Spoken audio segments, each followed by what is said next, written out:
საღამო მშვიდობისა, საზოგადოებრივი მაუწყებელი და ევრაზიის თანამშრომლობის ფონდი წარმოგიდგენთ ერთობლივ პროექტს ევროპულ არჩევანს. დღევანდელი გადაცემის თემა ღრმა და ყოვლისმომცველი თავისუფალი ვაჭრობა საქართველოსა და ევროკავშირს შორის ხელშეკრულების შესახებ მოლაპარაკებები იხსნება. რა პრივილეგიებს იძლევა ღრმა და ყოვლისმომცველი თავისუფალი ვაჭრობა, რა იცის ბიზნესმა საქართველოში ამ პრივილეგიების შესახებ. რა პერიოდი სჭირდება ჩვენს ქვეყანას ხელშეკრულებამდე მისასვლელად და რისი შესრულება მოუწევს საქართველოს. თემის განხილვა ჩვენ სტუმრებთან ერთად დღეს ევროპულ არჩევანში. ეთერშია ევროპული არჩევანი. მოგესალმებით ყველას, დღეს ჩვენ ვისაუბრებთ ღრმა და ყოვლისმომცველი თავისუფალი ვაჭრობის შესახებ, როგორც ანონსიდანაც შეიტყვეთ, საქართველოსა და ევროკავშირს შორის ხელშეკრულების შესახებ მოლაპარაკებები იხსნება და ახლა წარმოგიდგენ ჩვენს პირველ სტუმარს, რომელიც ჩაგვერთვება ბრიუსელიდან, კონსტანტინე ზალდასტანიშვილი, ევროკავშირ საქართველოს ბიზნეს საბჭოს გენერალური მდივარი. მოგესალმებით, ბატონ კონსტანტინე, ძალიან დიდი მადლობა მინდა გადაგიხადოთ გადაცემაში მონაწილეობისთვის. თქვენს დიდი მადლობა მოწვევისთვის. ბატონ კონსტანტინე, მოდით დავიწყოთ თქვენი შეფასებით, თქვენი აზრით, ეს გადაწყვეტილება, რომელიც მიიღეს ევროპაში, იყო წმინდა ეკონომიკური პარამეტრებით მიღებული გადაწყვეტილება თუ უფრო მეტად პოლიტიკური გადაწყვეტილებაც? მოდით პირველ რიგში ვთქვათ ის თუ რამდენად მნიშვნელოვანი ეს გადაწყვეტილება. ეს მე მგონია ძალიან მნიშვნელოვანია ბიზნესისთვის. აქედან გამომდინარე ეს არის ძალიან მნიშვნელოვანი ეკონომიკური თვალსაზრისით ჩვენი ქვეყნისთვის. თუმცა აქვე უნდა ითქვას, რომ დაახლოება ევროკავშირთან, როგორც საქართველოს საგარეო პოლიტიკის ერთ-ერთი მთავარი პრიორიტეტი, აი ამ გადაწყვეტილებით კიდევ უფრო წინ გადადგმული ნაბიჯია. მე მინდა გითხრათ, რომ ეკონომიკური ინტეგრაცია ამ შეთანხმების ხელმოწერის შემდეგ იქნება სრული, საქართველო იქნება ევროკავშირის ბაზრის წევრი, რაც ბუნებრივია, ძალიან მნიშვნელოვანია ჩვენი ქვეყნისთვის, როგორც პოლიტიკურად, ასევე ეკონომიკურად. საქართველოში, როდესაც, ასე ვთქვათ, ახალ ამბებში ისმენენ ამას ადამიანები, ყველას უჩნდება შეკითხვა, რომ რას მისცემს ეს საქართველოს ეკონომიკურად, რას თქვენ ახსენეთ. თუ შეგიძლიათ ჩვენი მაყურებლისთვის უფრო მეტად ახსნათ, ასე ვთქვათ, გასაგებ ენაზე, არა ვთქვათ ესე დოკუმენტური სახით, როგორც მათ ხშირად ესმით, არამედ ძალიან მათთვის მარტივად და გასაგებად, რას ნიშნავს ამ ხელშეკრულების შესახებ მოლაპარაკებების დაწყება და ზოგადად ეს ხელშეკრულება?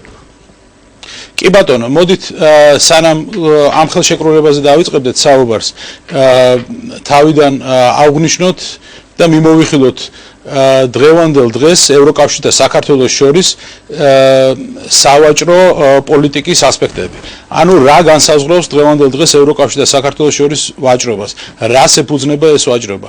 უნდა აღვნიშნოთ, რომ საქართველო დღევანდელ დღეს სარგებლობს ევროკავშირის მიერ მინიჭებული შეღავათების სპეციალური სქემით. ეს არის GSP+. GSP+-ი თავისთავად საქართველოში წარმოებულ პროდუქციის ევროკავშირში ექსპორტისას საიმპორტო გადასახადს ან ამცირებს ან ნულ ტარიფზე სვავს. ანუ 7200 სახის დასახელების ქართული პროდუქცია ევროკავშირის ბაზარზე ნულოვანი საიმპორტო ტარიფით შეიძლება შევიდეს. ეს თავისთავად ბუნებრივია ხელისშემწყობი ფაქტორია ვაჭრობაში, თუმცა როგორც პრაქტიკა მაჩვენა, ის ეფექტი, რაც შეიძლება ერთი შეხედვით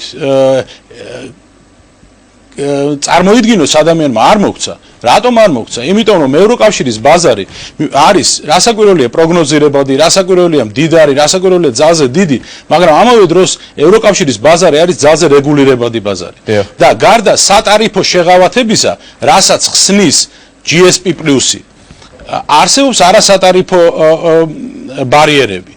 არასატარიფო ბარიერები ძალზე რთული გადასალახია მესამე ქვეყნებისათვის, მათ შორის საქართველოსთვის. ანუ თქვენ აქ პრობლემას, რომ GSP+-ის შესაძლებლობები ბოლომდე არ არის გამოყენებული, ხედავთ ისევ ქართულ ბიზნესში თუ სადმე სხვაგან? არა, მე ვხედავ ამას ევროკავშირის საკმაოდ რთულ რეგულაციებში და იმ არასატარიფო ბარიერების დაძლევის სირთულეში, რაც მხოლოდ საქართველოს პრობლემა არ არის. ეს არის ყველა იმ მესამე ქვეყნის პრობლემა, რომელიც სარგებლობს GSP-ით, მაგრამ ვერ იყენებს ბოლომდე. ვერ იყენებს, იმიტომ რომ ვერ მიდის ექსპორტიორი აი ამ შეღავათების გამოყენებამდე, იმიტომ რომ წინ უდგას მას არასატარიფო ბარიერები, ისეთი როგორც არის სტანდარტები, ისეთი როგორც არის სანიტარია, ფიტოსანიტარია და აი ეს შეთანხმება ღრმა და ყურისმომცველი თავისუფალი ვაჭრობის შესახებ. სწორედ აი ამ ბარიერების მოხსნისკენ იქნება მიმართული.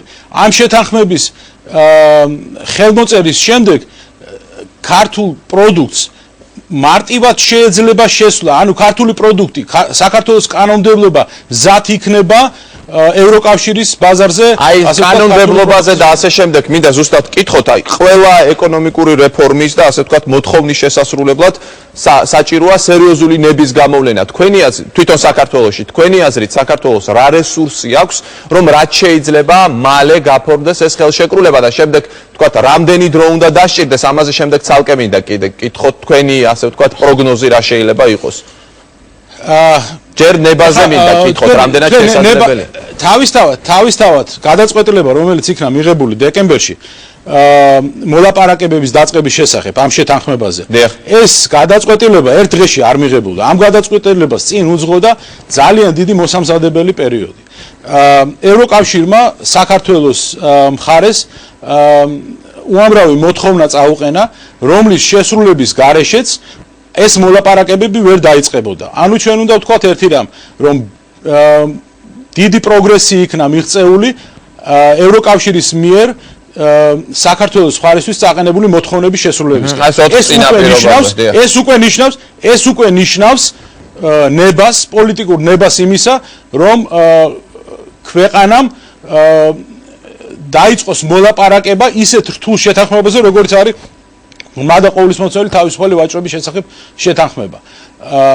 პოლიტიკური ნების გარეშე ეს შეუძლებელი იქნება. კარგით, აი თქვენი გასაგებია ბატონო კონსტანტინე, თქვენი აზრით, თქვენი გათვლებით და პროგნოზით, რა პერიოდი შეიძლება დასჭირდეს დაახლოებით, აი დღეს რაც შეგიძლია თქვათ, ხელშეკრულებამდე მისასვლელად საქართველოს, გაფორმებამდე მისასვლელად.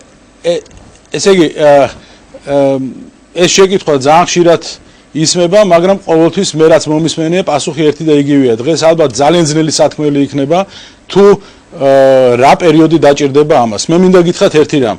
მოსამზადებელი პერიოდი ძალიან ხანგრძლივი აღმოჩნდა საქართველოსთვის და მგონია რომ მოსამზადებელ პერიოდში მიღწეული წარმატებები მოსამზადებელ პერიოდში გადადგმული ნაბიჯები რასაკვირველია დააჩქარებს მოლაპარაკების პროცესს. რასაკვირველია იმ შემთხვევაში თუ ეს პოლიტიკური ნება რაც არსებობდა მოლაპარაკების დაწყების წინა პერიოდში შენარჩუნდება მოლაპარაკების დროს და მე მგონია რომ შენარჩუნდება. თუმცა ამავე დროს უნდა ვთქვათ ერთი რამ. ეს საკმაოდ რთული პროცესია, საკმაოდ დიდ შრომას მოითხოვს და აქ მხოლოდ ხელისუფლებას არ აქვს შესასრულებელი თავისი, ასე ვთქვათ, საშინაო დავალება. აქ ბიზნესის ჩართულობა არის ძალიან მნიშვნელოვანი. და რამდენად მზად არის ამისთვის ბიზნესი თქვენი აზრით? მე მგონია რომ როგორც ხელისუფლებამ, ასევე ბიზნეს ასოციაციებმა, ასევე ევროკავშირმა ყველა ნაბიჯი უნდა გადადგას, რომ ბიზნესი ამისთვის მოამზადოს. ბიზნესი უნდა იყოს ინფორმირებული, რას გვაძლევს ეს შეთანხმება, რა ევალება ბიზნეს ამ შეთანხმების ხელმოწერის შემდეგ. ბიზნესი უნდა იყოს მაქსიმალურად ჩართული მოლაპარაკების პროცესში, მან უნდა იცოდეს თუ რაზე მიდის მოლაპარაკება, რა საკითხებზე არის მიღწეული შეთანხმება, რა არის ღია საკითხები. იმიტომ რომ ეს შეთანხმება ბიზნესისთვის არის. ამ შეთანხმებით ბიზნესმა უნდა მიიღოს სარგებელი და ბუნებრივია იქ სადაც ბიზნესი იღებს სარგებელს ქვეყანა, ქვეყნის ეკონომიკა და გასაგებია ბატონო კონსტანტინე, მე მგონია რომ მე რატომ დაგისვით ვადებთან დაკავშირებით შეკითხვა, იმიტომ რომ საქართველოს ხელისუფლების წარმომადგენლებმა ამ დღეებში განაცხადეს, რომ ივარაუდეს ყოველ შემთხვევაში, რომ დაახლოებით წელიწად ნახევარი შეიძლება დასჭირდეს მოლაპარაკების დასრულებას. თქვენ რამდენად რეალურად გესახებათ ეს ვადა? ხო არ არის ძალიან მოკლე ვადა? შეიძლება უფრო მეტი დაჭირდეს, რას ფიქრობთ? ძალიან ძნელია ამაზე პასუხის გაცემა. კიდევ ერთხელ მე არ მინდა რომ ეხლა თქვენ რაღაც პასუხი წელიწად ნახევარი დაჭირდება თუ 2 წელი დაჭირდება მთავარია რომ ჩვენ ამ გზაზე უნდა ვიაროთ მთავარია რომ ის თუ ჩვენ გვინდა ევროპულ ოჯახში თუ ჩვენ გვინდა ევროპასთან ეკონომიკური ურთიერთობები რაც ჩვენ ნამდვილად გვინდა რაც ჩვენ ნამდვილად გვჭირდება განსაკუთრებით რუსეთის ემბარგოს შემდეგ განსაკუთრებით მას შემდეგ რაც დავინახეთ ჩვენ კი ვიცოდით ეს მაგრამ კიდე თვალნათლივ გამოჩნდა ერთ დღეში თუ როგორ შეიძლება დაკარგო ბაზარი რაც ჩვენ დავინახეთ და ჩვენო ბიზნესმა კარგად დაინახა რომ აუცილებელია ბაზრების დივერსიფიკაცია აუცილებელია ისეთ დიდ ბაზარზე შესვლა ისეთ დიდარ ბაზარზე შესვლა როგორც ევროკავშირია რასაკვირველია ეს პროცესი რაც უფრო დაჩქარდება მით უფრო გასაგებია ბატონ კონსტანტინე ანუ თქვენ აკეთებთ ორ აქცენტს და ძირითადად ეს პრინციპში ასეა ერთი მხრივ საქართველოს ხელისუფლებას მოუწევს ამ მიმართულებით გააგრძელოს მუშაობა და მეორე რაც უნდა გააკეთოს ბიზნესმა მოდი თქვათ ჯერ ბიზნესზე არსებობს თუ არა რაიმე გეგმა ვინც ბიზნესმენებს კარგად გაუმარტავს ამ ყველაფრის შინაარსს და ზოგადად თქვენი ორგანიზაცია რამდენად და როგორ იქნება ჩართული მთელ ამ პროცესში რასაკვირველია არსებობს გეგმა ყოველ შემთხვევაში ჩვენ ორგანიზაციაში არსებობს გეგმა ჩვენ გქონდა კონსულტაციები სხვა ბიზნეს ასოციაციებთანაც იცით რა თუ კი შეიქმნება რაღაც ასე ვთქვათ ახლა მოდით ჯერ ნურც წინასწარ ნუ დავარქმევთ სახელს რაღაც ჯგუფი ბიზნესმენებიდან შექმნილი ჯგუფი რომელიც ამ კუთხით იმუშავებს ამ საკითხით დაინტერესდება და ფართო ბიზნესის წარმომადგენლებს თავის მოსაზრებებს გაუზიარებს ეს ძალიან კარგი იქნება ამ ჯგუფს უნდა კონდეს კავშირი კონტაქტი როგორც საქართველოს ხელისუფლებასთან ასევე ევროკავშირის სტრუქტურებთან იმ მხარეებთან რომლებიც მოლაპარაკების მაგიდაზე ისხდებიან ჩვენ კარგად ვიცით ბიზნესმა ძალიან კარგად იცის რომ ბიზნესი მოლაპარაკების მაგიდაზე არზის აგზის ხელისუფლება საქართველოსი და აგზის ევროკომისია მაგრამ ბიზნეს უნდა კონდეს საშუალება თავისი მოსაზრებები თავის რეკომენდაციები მიაწოდოს მოლაპარაკების მხარეებს. ამაში კი სწორედ აი ბიზნეს ასოციაციები უნდა დაეხმაროს. ეს გათვალისწინებულია, თქვათ ევროპელებთან შეხვედრის დროს, ევროკავშირის წარმომადგენლებთან შეხვედრის დროს. ანუ, როდესაც იწყება მოლაპარაკება, აი თქვათ პირველი, მეორე შეხვედრა და ასე შემდეგ, რა ფორმატში უნდა გაიმართოს, თუ არის ეს დეტალები საერთოდ ცნობილი?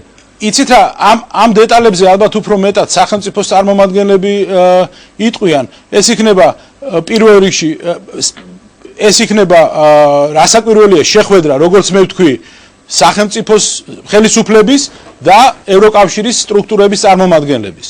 მაგრამ როდესაც მე ვილაპარაკე რეკომენდაციებზე, რომელიც ევროკავშირმა საქართველოს ხელისუფლებას წაუყენა რამდენიმე წლის წინ და რომლის ასე ვთქვათ შესრულების შემდეგაც შეიქმნა შესაძლებელი რომ დაწყებულიყო მოლაპარაკებები თავისუფალი ღრმა და ყოვლისმომცემელი თავისუფალი ვაჭრობის შესახებ ერთ-ერთი რეკომენდაცია იყო დაინტერესებული მხარეების ჩართულობა და დაინტერესებული მხარეები ამ შემთხვევაში თავარი დაინტერესებული მხარე არის ბიზნესი. მე მიმაჩნია რომ ამ პროცესში ხელისუფლება და ბიზნესი უნდა იყოს მჭიდრო კონტაქტში. ხელისუფლებამ უნდა ჩააყენოს საქმის კურსში ბიზნესი თუ რაზე მიდის მოლაპარაკება და ბიზნესმა უნდა თავისი რეკომენდაციები გააკეთოს. ეს არ არის მარტივი, იცით, ჩართულობა ნიშნავს რომ ბიზნესი საქმის კურსში უნდა იყოს, რაშია ის ჩართული. ბიზნესი უნდა ერკვეოდეს საკმაოდ რთულ რეგულაციებში, რაც ევროკავშირის ბაზარზე არსებობს. ბიზნესი უნდა ხედავდეს იმას, თუ რა დამატებითი, ასე ვთქვათ, ინვესტიცია დაჭირდება მას თავისივე ბიზნესში იმისათვის რომ აი ამ შეთანხმების დადებითი მხარეებით გასაგებით. კარგი, ძალიან დიდი მადლობა ბატონ კონსტანტინე იმისთვის რომ ჩაგვერთეთ და მიიღეთ მონაწილეობა ჩვენს გადაცემაში. მე შეგახსენებთ რომ კონსტანტინე ზალდასტანიშვილი ევროკავშირის საქართველოს ბიზნეს საბჭოს გენერალური მდივანი გვერდებოდა ეთერში ბრიუსელიდან. მან თავის საუბარი დაასრულა ბიზნესმენებზე აქცენტი და სწორედ ბიზნესმენები იქნებიან გადაცემის მეორე ნაწილში რეკლამის შემდეგ ჩვენი სტუმრები. დაგველოდეთ რამდენიმე წუთში დაუბრუნდებით და თავისუფალი ვაჭრობის შესახებ საუბარს განვაგრძობთ ჩვენ სტუდიაში.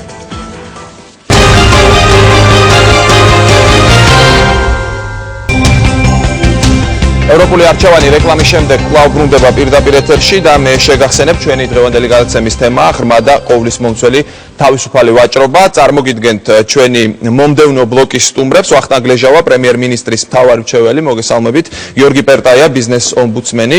კახა კოხრეიძე, მცირე და საშუალო ბიზნესის ასოციაციის ვიცე-პრეზიდენტი. ნინო სიმონიშვილი, ბერტას წარმომადგენელი. გიორგი ზვიადაძე, შპს გლობალ სელის დირექტორი. ივანე ნუგზარაშვილი, ქართული პროდუქციის სააგენტოს დირექტორი. ძალიან დიდი მადლობა მინდა მოგახსენოთ ყველას გადაცემაში სტუმრობისთვის. ბატონ ვახტანგ, თქვენ იყავით ერთი გადაცემის სტუმარი, რომელიც ასევე თავისუფალ ვაჭრობას მიეძღვნა და მოდით თავდაპირველად შეფასება იმ ყველაფრის, რომ გაიხსნა თავისუფალი ვაჭრობის შესახებ ხელშეკრულების, ასე ვთქვათ, მოლაპარაკების გზა გაიხსნა. ამის შეფასება და შემდეგ ბიზნესი რამდენად არის ამ ყველაფრისთვის მზად, როგორი უნდა იყოს ბიზნესის და ხელისუფლების თანამშრომლობა, უფრო დეტალურად მე ვისაუბროთ. პირველ რიგში მინდა რომ ყველას მიულოცო ეს ფაქტი. მე ვფიქრობ, რომ სოფლიოს ყველაზე დიდი ბაზრის გახსნა ქართული ბიზნესისათვის ძალიან მნიშვნელოვანია. არა მარტო იმიტომ, რომ თავისთავად თავისუფალი ვაჭრობა არის საშუალება იმის, რომ ჩვენი ეკონომიკა განვითარდეს და ჩვენ ბიზნესმენებს უფრო მეტი თავისუფლება გქონდეთ აერჩიონ, ასე ვთქვათ, ბიზნეს პარტნიორები და ბაზრები. არამედ იმიტომაც, რომ ასეთი ხელშეკრულების პირობებში დარწმუნებული ვარ, საქართველოს გახდება ბევრად უფრო საინტერესო ქვეყანა ინვესტირებისათვის. თუკი ჩვენ აქამდე ევროკავშირთან ქონდა და გვაქვს შეღავათიანი სავაჭრო რეჟიმი, რომელიც არის დროებითი რეჟიმი, იგი არ არის მუდმივი, ის განახლებადია და გააჩნია გარკვეული წინაპირობები. ეს ხელშეკრულება თავისუფალი ვაჭრობის იქნება უპირობო იმ თვალსაზრისით, რომ მას, ასე ვთქვათ, სამართლებრივი შეზღუდვა არ ექნება დროში და ამდენად ქართველ და არა მარტო ქართველ ბიზნესმენებს შეეძლებათ გრძელვადიანად დაგეგმონ ის ინვესტიციები, რომლებსაც ისინი განახორციელებენ ქართულ ეკონომიკაში და ქართულ საწარმოებში. საბოლოო ჯამში ეს ყველაფერი ბევრად უკეთეს საშუალებას მოგცემს, რომ ქართული ეკონომიკა გაიზარდოს, სამუშაო ადგილები შეიქმნას და ჩვენ ბევრად უფრო ძლიერი ეკონომიკის მოქალაქეები გავხდეთ. გასაგებია, ბატონ გიორგი, მოლაპარაკებები იწყება თავისუფალი ვაჭრობის ხელშეკრულებაზე. რა სჭირდება ახლა ქართულ ბიზნესს? რამდენად არის ის მზად ამ ყველაფრისთვის, ან რა უნდა გაკეთდეს იმისთვის, თუ კი არ არის მზად, რომ მოემზადოს?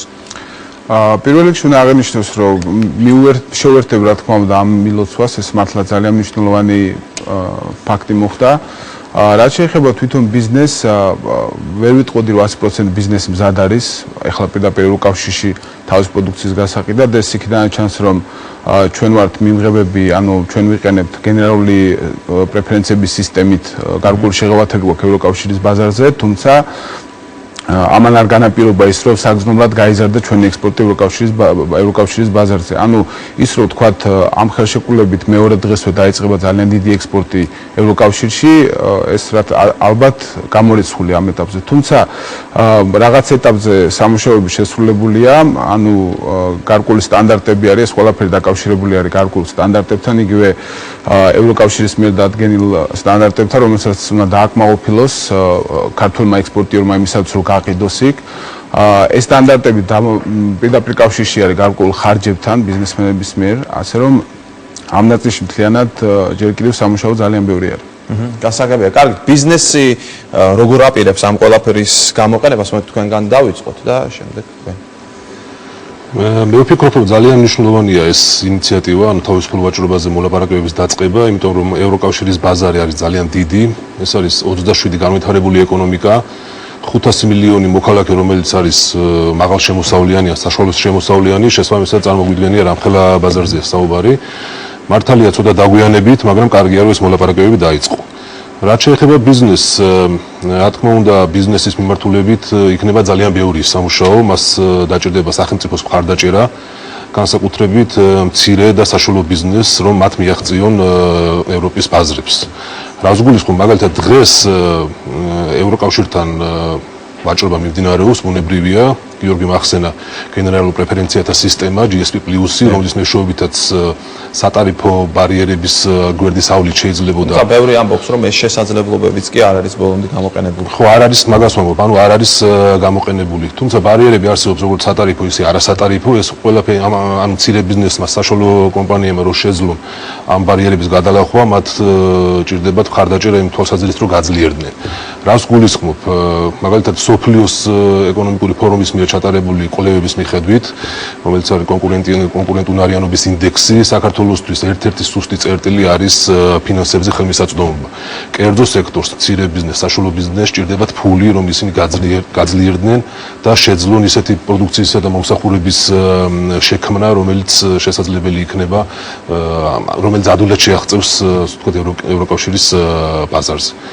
ამიტომ მე ვფიქრობ, რომ პარალელურად ამ მოლაპარაკებების წარმოებისა, რომელსაც სახელმწიფო ჩაუდგება სათავეში საქართველოს მხრიდან, აუცილებელი იქნება გარკვეული ინიციატივების განხორციელება, ეკონომიკურ პოლიტიკაში გარკვეული ცვლილებები, რომ მცირე და საშუალო ბიზნესს მხარი დაუჭიროს. აი რა შეიძლება იყოს ეს ცვლილებები, თქვენ რას გულისხმობთ? ძალიან ბევრი მიმართულება შეიძლება იყოს, ეს შეიძლება იყოს განათლების ხელშეწყობა, უშუალოდ სამი წარმოუსულის განვითარების კუთხით, ეს შეიძლება იყოს სკილების განვითარებაზე, ტრენინგების, სემინარების, ფართო პროგრამების დანერგვა, ფინანსებზე ხელმისაწვდომობის ხელშეწყობა, რაც იმას ნიშნავს, რომ მცირე და საშუალო ბიზნესს უნდა ჰქონდეთ იაფი რესურსის მოზიდვის საშუალება, რომ მათ მიერ წარმოებული საქონელი და მომსახურება არ იყოს ძვირი, იმიტომ რომ თქვენი იცით უნდა აწარმოონ მაღალი სტანდარტის, მაღალი ხარისხის საქონელი და შესაბამისად რაც შეიძლება დანახარჯები ნაკლები უნდა იყოს, რომ მან ამ პროდუქციამ უკვე კონკურენცია გაუწიოს ევროპაში სხვა წარმოებლებისგან შეტანილ საქონელს. აქედან გამომდინარე ძალიან კომპლექსური თემაა ეს ყველაფერი და სახელმწიფომ უნდა გაიაზროს, როგორ დაუჭიროს ქვეყანაში კერძო სექტორს მხარი იმ თვალსაზრისით, რომ ჩვენი მცირე ბიზნესი და საშუალო ბიზნესი აღმოჩნდეს მზად ამ სავაჭრო ინიციატივებისთვის. დიდი მადლობა. მე მინდა პატარა მაგალითით დავიწყო საქმე. ჩვენი პატარა მცირე ბიზნესი აკეთებს ესეთ რამეს, რომ კლიენტებს, ჩვენს მომხმარებლებს, აბონენტებს თავაზობთ უფასო ზარებს როუმინგში პარტნიორი ესტონური კომპანიის დახმარებით და თუ აქამდე როუმინგი იყო, მაგალითად როუმინგული ერთ-ერთი სატელეკომუნიკაციო ტიპის მომსახურება გახლავთ, იყო ძალიან ძვირი სერვისი, დღეს 120 ქვეყანაში Global Sales-ის აბონენტები უფასოდ სარგებლობენ როუმინგული მომსახურებით შოამავალ ზარებზე. როგორ მოხდა ეს ყველაფერი? ანუ ესტონეთმა ერთ-ერთმა პატარა სახელმწიფომ, მსგავსად საქართველოსი, გააკეთა ტექნოლოგიურად ისეთი ინოვაცია, რამაც მას საშუალება მისცა არა მარტო შიდა ბაზარზე, არამედ მთელს ევროკავშირში და შემდეგ მთელს მსოფლიოში გაეტანა თავისი მომსახურება. საქართველოსთვისაც ვფიქრობ დაახლოებით მსგავსი ძალიან დიდი პერსპექტივა არის ევროკავშირთან თავისუფალი და ყოვლისმომცველი ვაჭრობის ხელშეკრულების შემდეგ გახსნილი და შეეძლებათ ქართულ კომპანიებს, IT კომპანიებს, ვინაიდან IT ტექნოლოგიების საზღვრებს ფაქტობრივად არ ცნობს, იურიდიული მხარდაჭერა მისცემს ქართულ IT კომპანიებს საშუალებას თავიანთი ინოვაციური პროდუქტი, რომელიც დარწმუნებული ვარ, ბევრი შეიქმნება ჩვენს ქვეყანაში, თავისუფლად გაიტანოს ძალიან დიდ ბაზარზე, რასაც ბატონები აღნიშნავდნენ თავიანთი სიტყვის დროს. და უდიდესი დახმარება, წახალისება და შანსი არის თითოეული ქართული IT კომპანიისათვის, რომ მათი ფიქრი და ნაღვაწი, მათი პროდუქტი რეალურად არა მარტო 5 მილიონიან ქვეყანას, არამედ მთელს ევროპას გააცნობს. მესმის ბატონო ივანე, ახლა შეკითხვა მთავარი რაც უჩნდებათ ადამიანებს საქართველოში არის ის, რომ მოლაპარაკება გაიხსნა, მაგრამ მთავარია მოლაპარაკებამდე როგორ და რა ვადებში მივალთ. თქვენი აზრით, შეთანხმების გაფორმებამდე დიდია მანძილი თქვენი აზრით? დაახლოებით 1 წელიწად ნახევარი დაჭირდება ალბათ ფინალამდე მისვლას. იმიტომ რომ ჩვენი ტემპები უფრო განსხვავებულია ევროპული ტემპებთან. ჩვენ უფრო სწრაფად მივდივართ რაღაც განვითარებები, ჩვენ უფრო მე პირადად იქით ვცხოვრობთ ევროპაში და იქით გვაქვს ბიზნესი და როცა ჩამოვდივართ საქართველოში და ვუყურებთ საქართველოს განვითარებას და ევროპის განვითარებას, თქვათ იგივე საკითხებში ჩვენ გაცილებით პერსპექტივები გვაქვს, რომ უფრო მოკლე დრო იყოს, თქვათ იგივე ესტონეთისთვის, იგივე ლატვიისთვის უფრო გრძელი ვადა იყო. მაგრამ შეიძლება ის პრობლემები, რაც აქ დგას, იქ უკვე მოგვარებულია.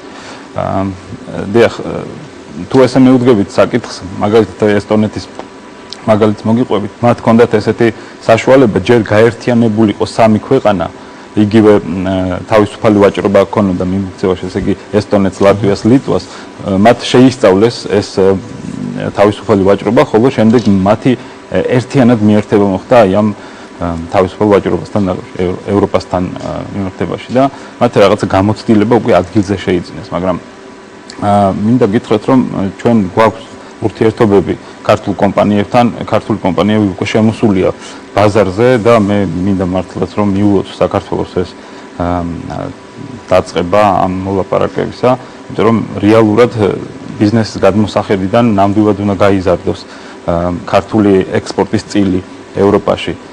რა თქმა უნდა, ევროპის წილიც გაიზრდება საქართველოში, მაგრამ კონკურენცია როგორ აგიხსნათ, ქართული პროდუქცია გაუმჯობესდება, რაც თავისთავად პროდუქციის გაძვირებასაც გამოიწევს, რაც თავისთავად შემოსავალიც ექნება ქართულ პროდუქტს. გასაგებია, ბატონო, ახლა თქვენც მინდა იგივე შეკითხვა დაგისვათ საგარეო საქმეთა მინისტრის მოადგილემ, რომელიც იყო ერთ-ერთი მთავარი მომლაპარაკებელი, თორნიკე გორდაძემ, გამოთქვა ვარაუდი, რომ შეიძლება წელიწად ნახევარი დასჭირდეს ხელშეკრულების გაფორმებამდე საქართველოს. ეთანხმებით თუ არა ამ მოსაზრებას და თუ ეთანხმებით, რა გაძლევთ ამის საფუძველს? პირველ რიგში სწორად აღინიშნა, რომ მოლაპარაკება სამხრივი პროცესი არ არის და ჩვენ რაც არ უნდა სწრაფად ვიმოძრაოთ, არის მოლაპარაკების მეორე მხარე, რომელსაც ასე ვთქვათ, მისი მექანიზმები აქვს მოლაპარაკების წარმოების.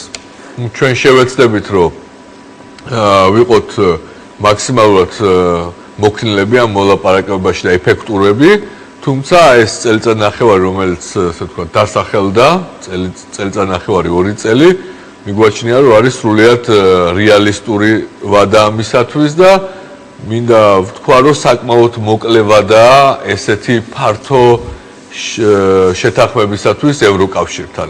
ცხადია, ჩვენ შეიძლება მოგვეჩვენოს, რომ ეს არის ძალიან არ არის მოკლე ვადა, თუმცა თუ გავითვალისწინებთ იმ პრაქტიკას, რომელიც არსებობს ასეთ მოლაპარაკებებში, მათ შორის ევროკავშირთან, ჩვენ დავინახავთ, რომ ეს ვადა არის საკმაოდ ოპტიმალური.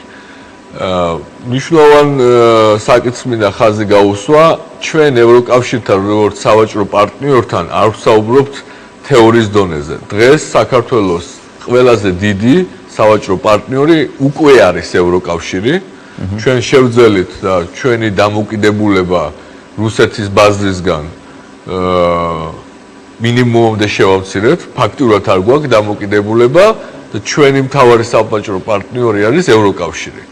რაც შეეხება შედეგებს ჩვენი შიდა ბაზრისთვის, თუ იმას გავითვალისწინებთ, რომ ჩვენ ფაქტიურად მოხსნილი გვაქვს ბარიერები ევროპული ბიზნესისთვის, როგორც სატარიფო, ისე არასატარიფო, ეს ხელშეკრულება ჩვენ ბიზნესმენებს და ჩვენ საწარმოებს უფრო დიდ უპირატესობას აძლევს, როგორც შედეგი, ვიდრე პირიქით. ამდენად მე ვფიქრობ, რომ ამით ჩვენი შესაძლებლობები იზრდება. ხშირად არის ხოლმე საუბარი, აი გვაქვს GSP+, მე მას უწოდებ, უფრო გასაგები რომ იყოს მაყურებლისთვის, სავაჭრო შეღავათების სისტემა, მაგრამ როგორც თქვი, ეს არის ასე ვთქვათ, მოკლევადიანი შეთანხმება და აქ საუბრიდანაც გამოიკვეთა ბიზნესებს სჭირდებათ გზელვადიანი ხედვა იმისათვის, რომ ახალ ტექნოლოგიებში გააკეთონ ინვესტიცია, ხარისხში გააკეთონ ინვესტიცია, დასაქმებულთა უნარ-ჩვევებში გააკეთონ ინვესტიცია, ამდენად ასე ტოლობის ნიშნის დასმა სავაჭრო შეღავათების სისტემასა და თავისუფალ ვაჭრობის სისტემას შორის არ მიმაჩნია სწორი. ჩვენ გადავალთ ხარისხობრივად და თვისობრივად ახალ ეტაპზე ეკონომიკური ურთიერთობის. ცხადია, ეს გარემო ჩვენი კომპანიებისგან მოითხოვს უფრო მაღალ კონკურენტ უნარიანობას. ეს ცხადია დაკავშირებულია დამატებით დანახარჯებთან ბიზნესისათვის, ახალ სტანდარტებთან შეგუება, ახალი სტანდარტების დანერგვა, მაგრამ მე ასე ვთქვათ, ჩემთვის ჩამოვაყალიბე ასეთი ფორმულა, რომ ჩვენ ამ ინვესტირება უნდა მოვახდინოთ ჩვენ მომავალში. ეს ინვესტიციები ამად ღირსთ. იმიტომ რომ ჩვენ ვნახეთ, რომ ბოლო 2 საუკუნემ და თავისუფალი ვაჭრობის პრინციპების დანერგვამ თან სოფლიოში ყველაზე დიდი ეფექტი იქონია სიღარიბის დაძლევასა და სამუშაო ადგილების შექმნაში. არც ერთ ეკონომიკურ თეორიას ესეთი პირდაპირი და დიდი შედეგი არ ქონია როგორც თავისუფალ ვაჭრობას. მესმის ბატონ გიორგი, მოდით ერთი მხრივ ევროკავშირია გადავდოთ ერთი წამით გვერდზე საკითხი, რაც აქვს საქართველოს გასაკეთებელი. თქვენი აზრით რა უნდა იყოს პირველი ნაბიჯები ერთი მხრივ ბიზნესის მიმართულებით, ბიზნესმა რა უნდა გადადგას პირველი ნაბიჯები და ხელისუფლებამ და არსებობს თუ არა საჭირო ინფორმაცია, საჭირო კოორდინაცია, ჩართულობა ბიზნესის მხრიდან ამ პროცესებში? მართალი ბრძანდებით ჩართულობა არის ძალიან მნიშვნელოვანი. თვითონ იგივე მოლაპარაკების პროცესში, როდესაც მოლაპარაკებები დაიწყება, ну რა თქმა უნდა ბიზნესმენები თვითონ არ იქნებიან რეალურად მოლაპარაკებას ჩართულები, მაგრამ ძალიან დიდი მნიშვნელობა აქვს რომ მომლაპარაკებლებმა ჩვენი მხრიდან რაც შეიძლება მაქსიმალური კომუნიკაცია იქონიონ ბიზნესთან, იმიტომ რომ ეს შეთანხმება რა თქმა უნდა ერთი მხრივ ძალიან მნიშვნელოვანია რომ ბიზნესმენს ჰქონდეს არჩევის საშუალება, ანუ თუ იგი აპირებს ევროკავშირს თქვათ რამის ექსპორტს რა თქმა უნდა დააკმაყოფილოს ევროკავშირის სტანდარტები, მაგრამ ეს თუ შემოვა საქართველოში როგორც ჩვენი სტანდარტები, ანუ მაგალითად თუ ასეთი თეორიულად შეიძლება ასეთი პირობა დადგეს, რომ ევროკავშირმა მოითხოვოს საქართველოში იგივე სტანდარტებით ხდებოდეს, თქვათ იგივე სულსაწუნებლობა და ყველა პროდუქცია, ანუ აიკრძალოს იმ საქონლის გაყიდვა, რომელიც მაგალითად ევროკავშირში აკრძალული არის.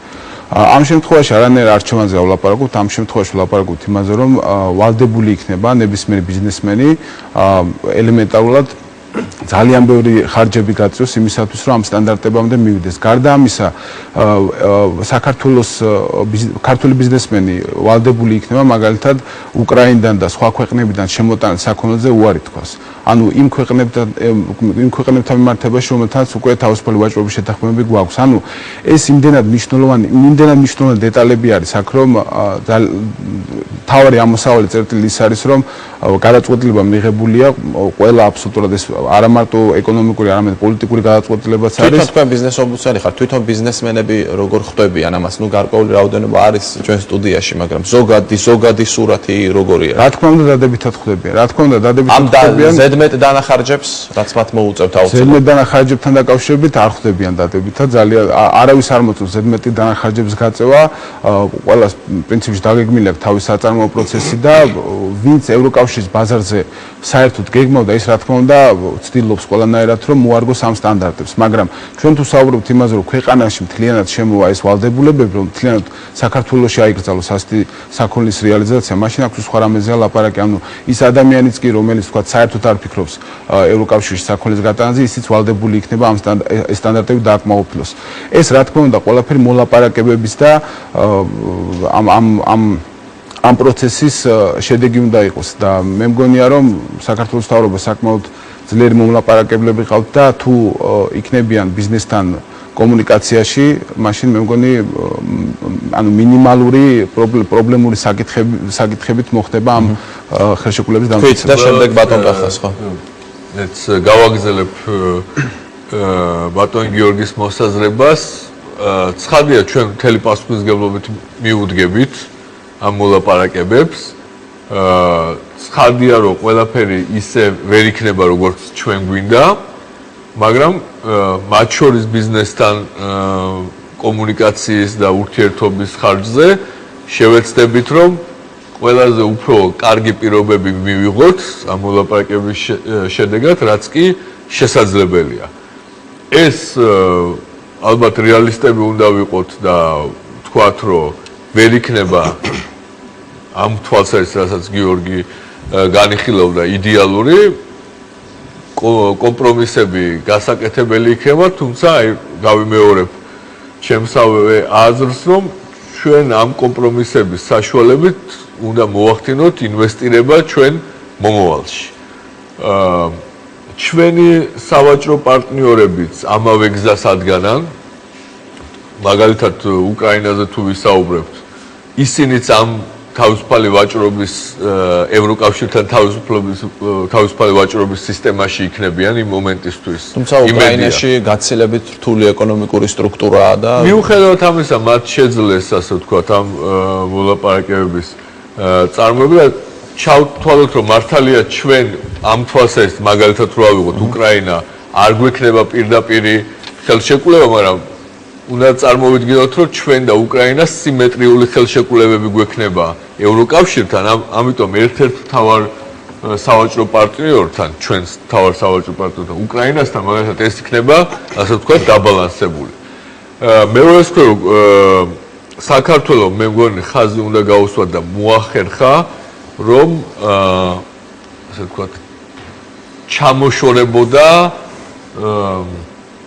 ეგრეთ წოდებულ სამხრეთ კავკასიის კალათას, იმიტომ რომ საწყის ეტაპზე ცხადია ევროკავშირი განიხილავდა საქართველოს და ჩვენ მეზობელ ქვეყნებს, როგორც ასე ვთქვათ, ერთ ეტაპს თავისუფალი ვაჭრობის ურთიერთობებს, მაგრამ ჩვენმა ასე ვთქვათ, პროგრესმა მოგვცა საშუალება, რომ ჩვენ ასე ვთქვათ, გადავსულიყავით სხვა უფრო სწრაფ, ასე ვთქვათ, მატარებელში და ჩვენ ამ თვალსაზრისითაც ლიდერები ვართ რეგიონში. დასაგებია ბატონ კახა, კომპრომისებზე იყო საუბარი ორივე მხრიდან. ბიზნესი რა კომპრომისებისთვის არის მზად? ასევე ხაზი გაესვა დანახარჯებს და ასე შემდეგ.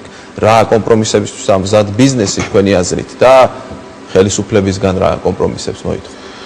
ბუნებრივია ნებისმიერი ბიზნეს ორგანიზაციის მიზანი არის, რომ გაზარდოს თავიანთი მფლობელების, ასე ვთქვათ, შემოსავლები, ქონება და გაწიოს რაც შეიძლება ნაკლები ხარჯი ამ ბიზნესის მისაღწევად.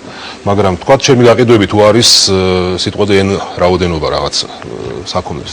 და დამატებითი დანახარჯებით მე თუ შევძლებ, რომ ჩემი გაყიდვები გავზარდო, ანუ მივახწევ ევროკავშირის ბაზრებს და იქ უფრო მეტი გავიტანო საქონელი, ბუნებრივია ჩემს ინტერესში შედის, როგორც მეწარმის, რომ ეს დანახარჯები გავწიო. აქედან გამომდინარე, დანახარჯების გაწევა უნდა იყოს განხილული რელევანტურად რაიმე კონკრეტული მიმართულებით, თუ ის ხელს შეუწყობს ეს გაყიდვების გაზრდას და მომგებიანი იქნება თუ არა ბიზნესისთვის. რაც შეეხება ზოგადად უფრო ასე ვთქვათ გლობალურ დონეზე თემებს, კომპრომისები ორივე მხრიდან უნდა იყოს. ანუ ბიზნესი რა თქმა უნდა ამას სტრატეგიულად უყურებს, მაგრამ მე ვგულისხმობ ევროკავშირის ევროკავშირს და საქართველოს მხარეს. ევროკავშირზე იქნება რა თქმა უნდა ძალიან ბევრი დამოკიდებული, რომ საქართველოსთან ეს მოლაპარაკებები რაც შეიძლება მალე წარიმართოს, დასახელდა აქ ვადებიც და ეს ჩემი აზრით ოპტიმისტური ვადებია. ოპტიმისტური თუ ოპტიმალური? ოპტიმისტური. ანუ ვფიქრობ, რომ შეიძლება მეტი დრო დაჭერდეს.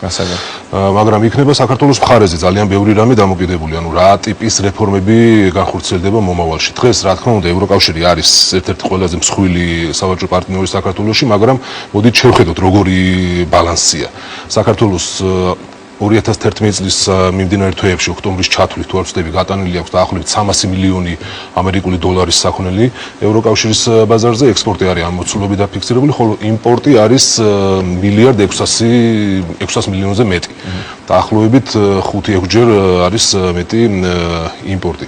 რაც იმას ნიშნავს, რომ ქართულმა ეს ბალანსი ასე თუ ისე უნდა აღდგეს და ევროკავშირი ამ მიმართულებით მზადყოფნას გამოთქვას, რაც ძალიან დიდი შესაძლებლობაა ქართული ბიზნეს სექტორისთვის. ამიტომ რო ვამბობ, როდესაც სახელმწიფომ გარკვეული ეკონომიკური პოლიტიკა უნდა ეკონომიკური პოლიტიკის შესაბამისობა უნდა მოახდინოს აი ამ მოლაპარაკებებთან, პოლიტიკის შესაბამისობა არის ის, რომ მაგალითად რამდენად სახელმწიფო მზად არის თუნდაც შეცვალოს შრომის კანონმდებლობა საერთაშორისო სტანდარტების მიმართულებით.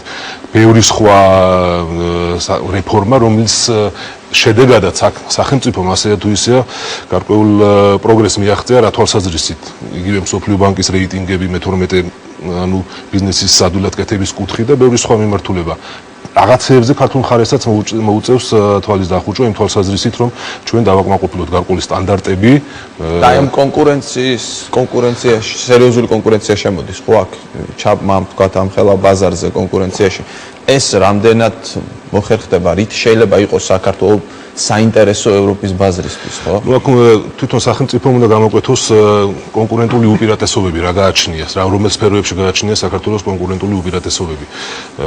ანუ ეს იმას ნიშნავს, რომ სად რომელი სფეროს მიმართულებით რა დანახარჯებით შესაძლებელი იქნება რა სახის საქონლისა და მომსახურების წარმოება, რომელიც ასეთ კონკურენციას გაუწევს ევროკავშირში არსებულ კომპანიებს.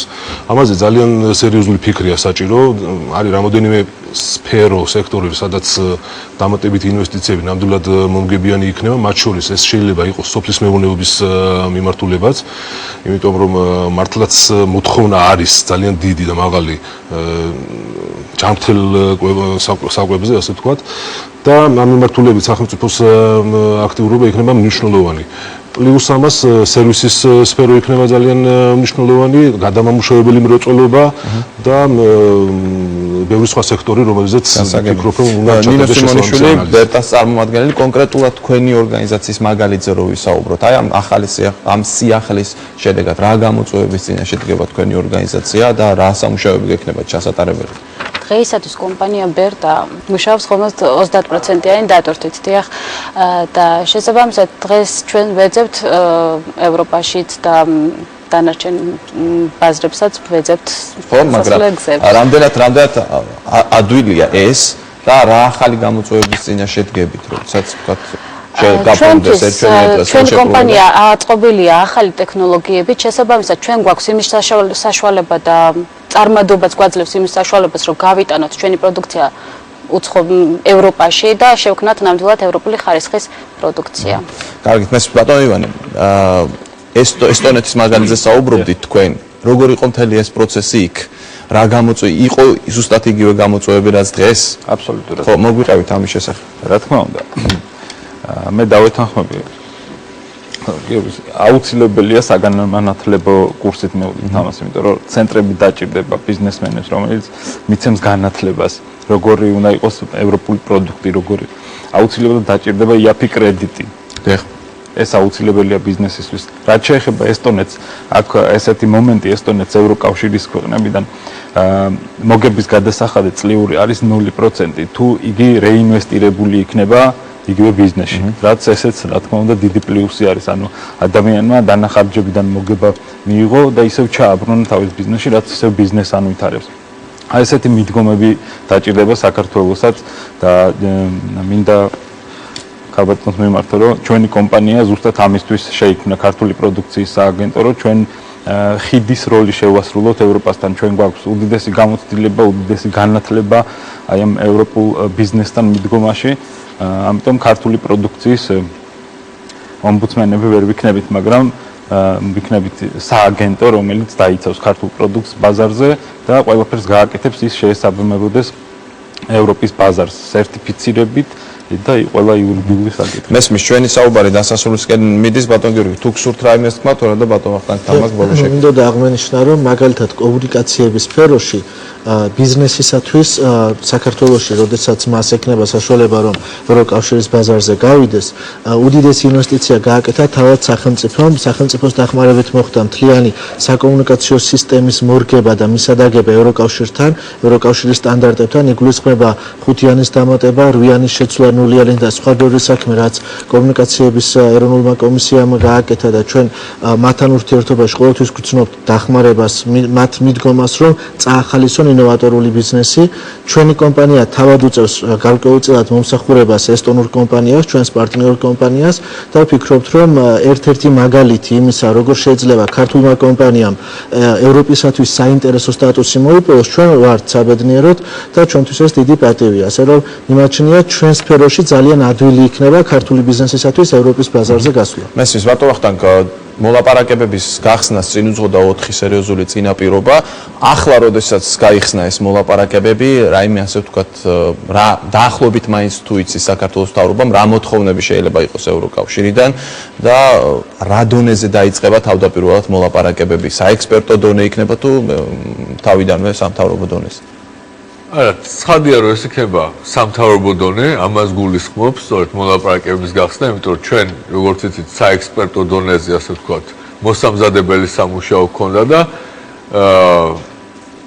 ეს იყო სწორედ ასე ვთქვათ ამ პროცესის ნაწილი, რომ მოსამზადებელ სამუშაოებს ასე ვთქვათ უფრო ნაკლებად პრობლემური და უფრო სწრაფი უნდა გაეხადა მოლაპარაკებები. ამდენად ეს იქნება პირდაპირ უკვე უშუალოდ სამთავრობო მოლაპარაკებები, უკვე ტექსტთან დაკავშირებით და უკვე კონკრეტულ პირობებთან დაკავშირებით.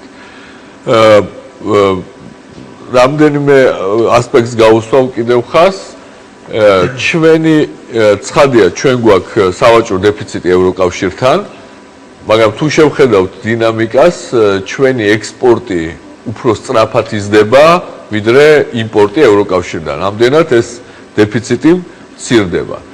ზოგადად რო შევხედოთ, ევროკავშირიც, ანუ ცალკეული ქვეყნები კი არიან, ასე ვთქვათ, ექსპორტიორი ქვეყნები, მაგრამ ზოგადად ევროკავშირი არის გააჩნია სავაჭრო დეფიციტი. ამდენად სივრცე პატარა, მაგრამ მაინც სავაჭრო დეფიციტი, ამიტომ სივრცე იმპორტისათვის, ანუ ჩვენთვის ექსპორტისათვის ევროკავშირში საკმაოდ დიდია. ხა მათი 1% სავაჭრო დეფიციტი არის ჩვენთვის უზარმაზარი, ასე ვთქვათ, ჩვენი ზომის ეკონომიკებისთვის უზარმაზარი პოტენციალი. რაც შეეხება კონკურენციის გაზრდას ჩვენს ბაზარზე, ეს მოსალოდნელი არ არის, იმიტომ რომ აღვნიშნე, რომ ჩვენ ფაქტიურად სავაჭრო და არასავაჭრო ბარიერები ევროკავშირის პროდუქციისთვის არ გაგვაჩნია. გაიზარდოს თუ არა კონკურენცია. ჩვენ კონკურენტუნარიანობა უნდა შევინარჩუნოთ, ცხადია. ეს კონკურენტუნარიანობა უნდა იყოს დაფუძნებული ინოვაციებზე, უნარებზე და ის რაც მთავარია ბიზნესისთვის. ანუ ეს უნდა იყოს, ასე ვთქვათ, ბიზნესმენების ალღო, რომ მან ნახონ ახალი ბაზრები. ცხადია, ბევრი შეგვიძლია ვისაუბროთ რა როლი აქვს, ასე ვთქვათ, ბიზნესის განვითარებაში, მთავრობა შეიძლება ეს ჩვენი მოსაზრებები არ დაიმთხოს, მაგრამ ერთ რამეში შევთანხმდებით, რომ თუ კი მაგალითისთვის ესტონეთი იყო ბევრჯერ ნახსენები, თუ კი იქ მაგალითად, რა ვიცი, IT საინფორმაციო ტექნოლოგიის კომპანიებს წარმატება ჰქონდათ, ეს პირველ რიგში დაფუძნებული იყო მათი ფლობელების ინოვაციაზე, მათ ალღოზე და მათ უნარზე განესაზღვრათ თუ რა იქნებოდა მოთხოვნადი ბაზარზე. ისე რომ ჩვენ ამ ხელშეკრულებით საქართველოს მოსახლეობას იმ 4 თავისუფლებიდან, რომელზეც დაფუძნებულია ევროკავშირი, მიენიჭება 3 თავისუფლება, ან ბევრად გაიზრდება ეს 3 თავისუფლება, ანუ პროდუქციის, მომსახურებისა და კაპიტალის გადაადგილების თავისუფლება. ცხადია, საშინაო დავალებები ყველა შესასრულებელი აქვს, დაწყებული მთავრობით, დასრულებული ბიზნესით, მაგრამ საბოლოო ჯამში თუ რამდენად ეფექტური იქნება ეს ბაზარი ჩვენთვის, დამოკიდებულია ჩვენ მზაობაზე ვიყოთ ალღოიანი და რისკია. გასაგებია. ძალიან დიდი მადლობა ყველას გადაცემაში სტუმრობისთვის. ჩვენი საუბარი სტუდიაში ამით დასრულდა. რეკლამის შემდეგ წარმოგიდგენთ საინტერესო ფაქტებს ევროკავშირის ისტორიიდან. დაგველოდეთ რამდენიმე წუთში ჩვენ კვლავ ეთერში ვართ.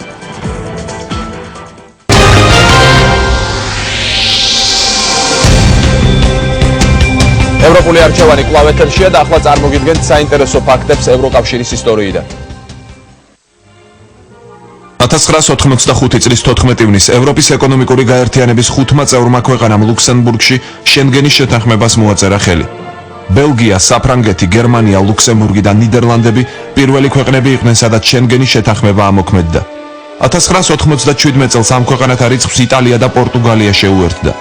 აღსანიშნავია, რომ შენგენის შეთანხმება ევროკავშირის 3 არაწევრ ქვეყანაში, ისლანდიაში, ნორვეგიასა და შვეიცარიაშიც მოქმედებს. ასევე სან მარინოში, მონაკოსა და ვატიკანშიც ვრცელდება. 1999 წელს ამსტერდამის შეხვედრაზე ხელშეკრულებამ საერთო ევროპული სამართლებრივი სტატუსი მიიღო. ეს ნიშნავდა, რომ ევროკავშირის ყოველი ახალი წევრი ვალდებული იყო კანონმდებლობა ამ დოკუმენტის გათვალისწინებით მოეწესრიგებინა. ამსტერდამის შეხვედრაზე ევროკავშირის ქვეყნებმა ერთობლივად დაადგინეს, რომ ევროპის სახელმწიფოებს შორის შიდა საზღვრები გაუქმებულიყო, ხოლო გარე საზღვრები მკაცრად გაკონტროლებულიყო. შენგენის შეთანხმებამ საფუძველი ჩაუყარა ევროპის თავისუფალი მიმოსვლის, ანუ შენგენის ზონის შექმნას. შენგენის ზონაში ამ დროისთვის ევროპის 25 სახელმწიფო შედის. შენგენის ზონა ერთგვარ სახელმწიფოს გავს, რომელიც საერთაშორისო ტურისტული ზონისთვის შეიქმნა და რომელიც წევრ ქვეყნებს შორის თავისუფალ მიმოსვლას უზრუნველყოფს. დღევანდელი გადაცემა ამით დასრულდა. ევროპული არჩევანი გემშვიდობებად მომავალ 4 შაბათამდე საღამო 10 საათამდე პირველ არხზე. ნახვამდის.